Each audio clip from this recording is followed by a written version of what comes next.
Welcome to the 2019-2020 game, VexIQ Challenge Squared Away. First, two teams will collaborate in 60-second teamwork challenge matches, working together to maximize their score. Both teams will receive the same points. Each of these teams consists of two drivers and one robot. One driver will operate the robot for the first half of the match, and the other driver will operate it for the second half. Second, each team will have the opportunity to play driving skills challenge matches. In these matches, teams have 60 seconds of driver-controlled time to score as many points as possible. VexIQ Challenge Squared Away is played on a 4-foot by 8-foot field. Robots and game objects start on the field in predetermined positions. There are scoring zones in the 4 corners of the field and 3 platforms along the sides of the field.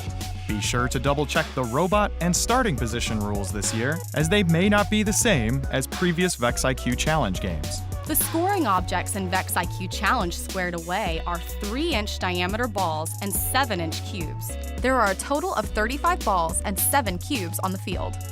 The object of the game is to score as many points as possible with your alliance partner in one of 2 ways: by scoring balls in or on cubes, and by moving cubes to their associated scoring zones. A ball scored inside a cube is worth 1 point each.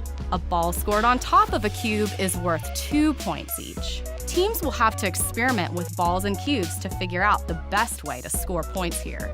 A red or blue cube scored in the same color scoring zone is worth 10 points. And a green cube scored on a platform is worth 20 points. Cubes and balls are scored independently of each other. So, if a robot places 3 balls on top of a cube, that alliance has just earned 6 points. Then, if they score that cube in a scoring zone, they have just earned 10 more points. That's a total of 16 points. Make sure to refer to the official SIGE rules and regulations found on the SIGE.org website.